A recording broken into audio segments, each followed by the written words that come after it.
Hello and welcome to a look at TT Isle of Man Ride on the Edge 2, the second game in the TT Isle of Man Ride on the Edge series, where you ride the TT Isle of Man on the edge. So, quickly moving to the options just to get through this quickly. You've got your riding options here, riding style, which will turn on and off all of these depending on what you pick. You can also do a customizable thing, obviously. But yeah, so your options are amateur, semi-pro, pro, and simulation. I've been rocking simulation so far. Your controls are what you'd expect, pretty basic. But one problem I have with the menu system here is if you try and do a customizable preset, it changes this to like one of these names, but with a little star beside it. So my customizable preset is just type A with shift up down change to the bumpers on the Xbox controller. This is on the Xbox One X, by the way, running at 30 FPS. I wish it was running at 60, but yeah. I do not have a clue what the automatic camera does, so there's that. Your camera choices here. I've been running helmet, but you know, you've got all your usual ones, including chase cam, near or far. Dynamic view, I've been running with it off, but that's for I think that the camera will look towards a corner as you're going into it, look towards the apex, so you can either have that early, late, or medium. I've been running with it off for now. I'm pretty sure that that's what that is. And you've got your various HUD options. I will normally have those off, but for the purposes of this video, I am having them on to show off some of the new systems. And you've got your audio and data options. Not much under extras, just the trailer, credits, and leaderboard. Multiplayer, I've split up into each category plus each area. I found a couple of matches earlier, I haven't played them, but they were there. I just wanted to check and see if people were playing, and they are, at least on Xbox. How long that will last, who knows? But in this game, I would have thought most people would be playing offline anyway. But, you know, maybe the community is rather alright for this online after the first game. I do not know. I mostly just dabbled in Time Attack. So, yeah, you've got your offline multiplayer 2. Single player, you've got your career, which is very similar to the first game. You've got your calendar that you go through, pick races, try and get yourself qualified for the Isle of Man races at the end of June, and I guess start all over again.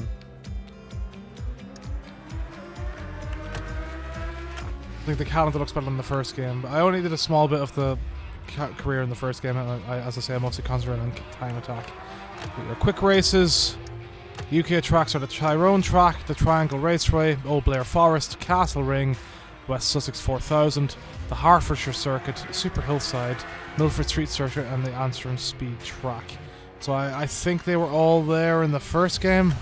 Pretty sure there was that. Then you've got all these different Irish tracks, which form one big track, which is what forms the free roam. So there is that. I will look at that again in a second, and of course you also have your TT Isle of Man track. Now, you also have your time of day settings like you had in the last game. I think the lighting in the evening and morning sections is a lot better than it used to be, so that is nice to see. You also have your weather choice now, so you can have it misty, cloudy, overcast, variable, or clear. Go overcast for this, and you've got your temperatures, hot, cold, and medium, or moderate, which affect different things. You have bike setups now. It's not showing up for this bike, but you will have like the option to like change your, say, gear ratios, your engine braking, that kind of thing will show up down below. So certain things you will be allowed to change a bike setup on, which might lean more towards the simi type of people. I don't feel that this, to me, as a complete noob to, well, I'm not even a complete noob to bike games, but as someone who isn't an expert in bike games, I don't find this very simmy. In some ways, yes, the physics can be very simmy, but I think some of the stuff feels awkward. The first game felt awkward too, but the difficulty seems to be ramped up in this game, at least in simulation mode, and I don't know. It's all right so far. I've maybe ridden about half an hour in the track, but I do find some of the stuff very awkward. You've really got to manage your throttle and brake control as well in simulation, otherwise you'll either go over the handlebars for braking too hard, the front brake, or you know, you'll wheelie in lower gears from over revving.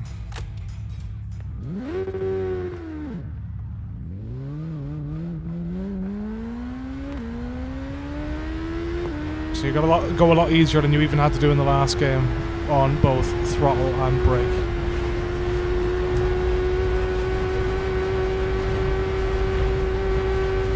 So hitting the footpaths in this game are pretty much a death sentence in simulation compared to the first game where you could get away with it, but I've found that hitting it really destabilizes your tires and your weight and just completely messes you up. Now, some of these bumps I've been having a lot of trouble with. You got to take it easy over them there, or else your bike will just go flying and become a complete mess. I mentioned you've got your weather for hot, cold, and that.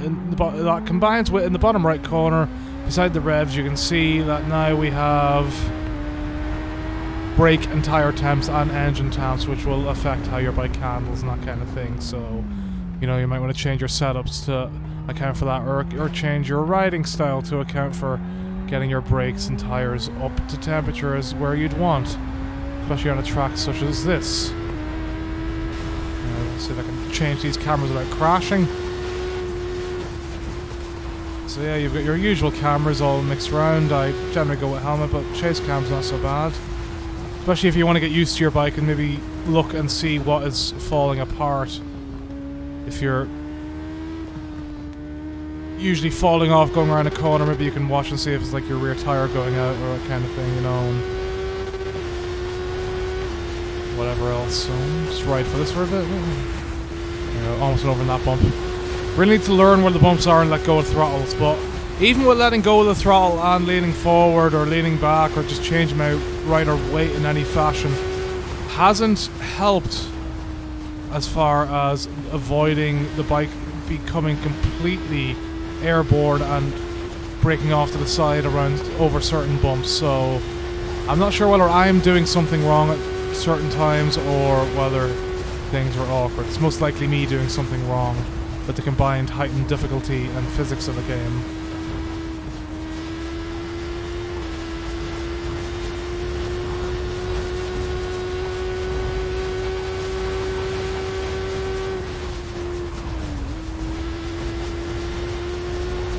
So you really got to learn where all the bumps and all that are to be able to not just fuck yourself up by yeeting yourself off the bike over one of them.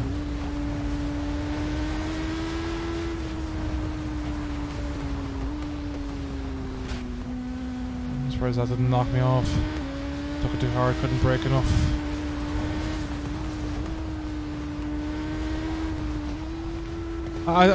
There we go. See, there's how just like any touching off the footpaths or the curbs in general really do mess you up in this time around. Like, previous game, you definitely would have got away with that. Your bike would just have been able to go up on that footpath and be fine, but now, you know, it will destabilize your tires and send at least one of them off. See, lucky going over that one there. Maybe I was just carrying enough speed and didn't have enough angle to not go off.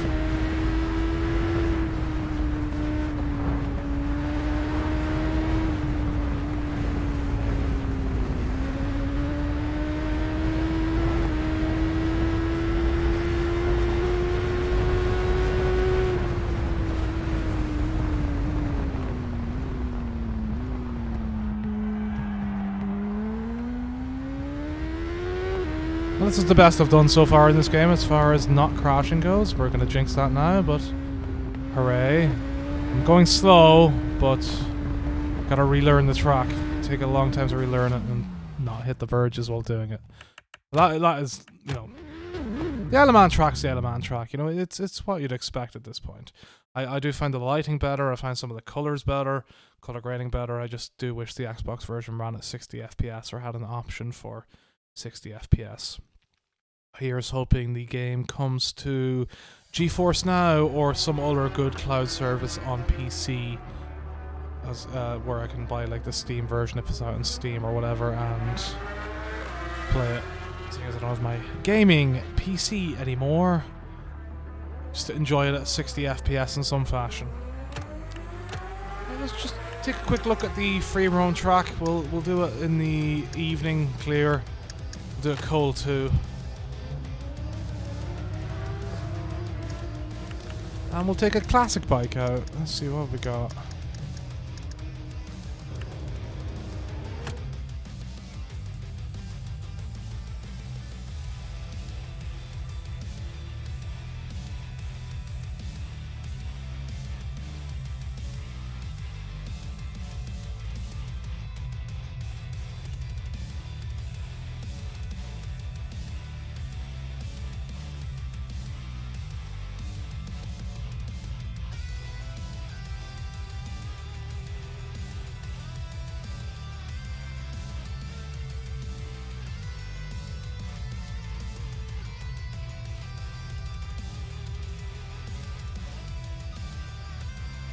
Loading times are a bit long, obviously. Right as I say that, we get loaded into the game. But yeah, really looking forward to the next gen consoles and getting those loading times cut down a good bit with the SSDs.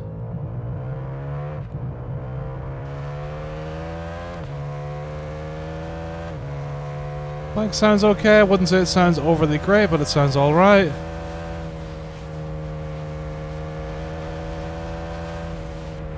Like, yeah, like in the last game, facing the sun at that sort of angle in the evening would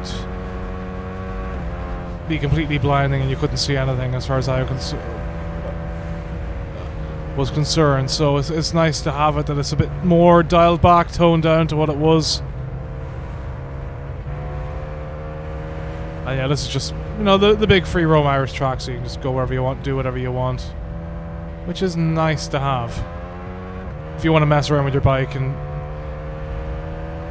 test it out, maybe test out some of your setups and that, test out and see what they do in a stress-free free roam environment.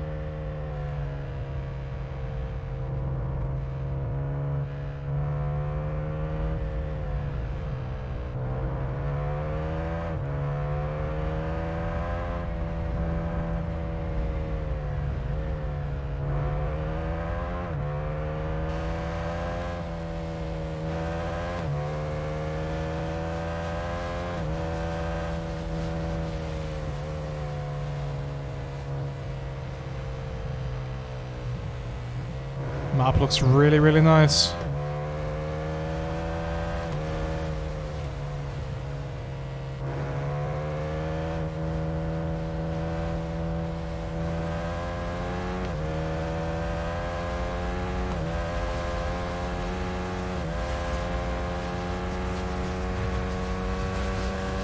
Go down and look around the airfield.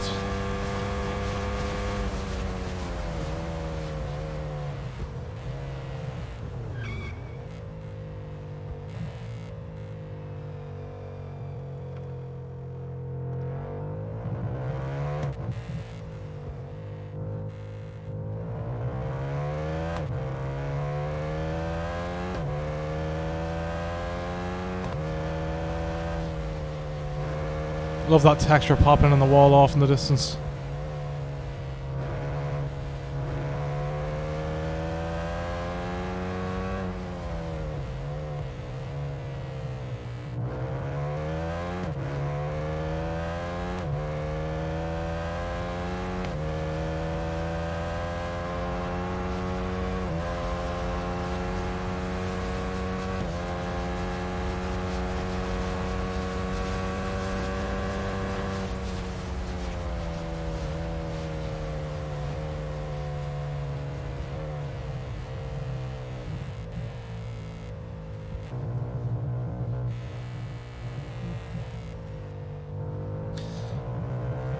I feel the handy thing about having the temperature for brakes on the screen is, at least if I watch someone else, maybe it'll teach me more about when to use the front brake and rear brake if they have their HUD turned on. So, you know, YouTubers, you know, show me how to do it with your temps.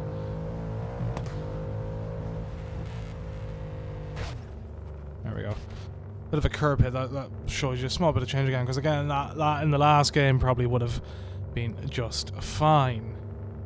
So yeah, I mean, that's pretty much it. Well, let's go back and have a look at the bikes now before I quit out. But you know, you get an idea of how the Irish track is, and that's as much as I can talk about the riding, I think, for my own knowledge of bike games. So yeah, you've seen all the modes. Have a look at all the bikes, and it's the kind of bare bones thing you'd expect from the TT Isle of Man games, where you're just basically paying for the experience of having the Isle of Man track in a game. So your bikes are in the classic category with the MV Agusta 503, the Ducati 900 SSTT, Suzuki XR69, Norton NRS 588, the Yamaha TZ750. That's the classic category. Super Sport with the Yamaha YZF R6, the Honda CBR 600RR, Kawasaki ZX6R, The Triumph at Daytona 675. And I think that's everything gone through. Then in Superbike, we've got the Honda CBR 1000RR. The Kawasaki. Okay, they're different years, that's what it is. That one 2016, one 2019. The Kawasaki ZX-10R. The EBR 1190RS. Norton VR, or V4RR. BMW S1000RR. Both 2017 and 2019. Suter MMX 500. And we're back to the Hondas. So yeah, it's not a wild thing with bikes. The first game had that free DLC involving the sidecars and that, so I don't know whether we're going to see that in this game at some point, which was fun at the time. So that is Isle of Man TT, Right on the Edge 2, and what it offers. Personally, I suggest maybe waiting on a sale, maybe. If you really like the first game though, and you want to like get a bit better at the Isle of Man TT track with these physics changes, I mean, feel free. Obviously, if you want a more detailed look on what someone thinks of the handling, from there will no doubt be experts out there giving detailed views on how the handling is compared to real bikes and other bike games, and I'll be very interested in seeing them myself. And if you've got your own opinion and know more about bike games, feel free to comment below and talk about it and how you feel about the changes between this and the first game if you've played both and all that. I'd love to hear what other people think about the game. And any tips, anything, feel free. But that is my own views so far on TT Isle of Man Right on the Edge 2. Gotta get that full name in there, Radio, thank you, goodbye, have a good day.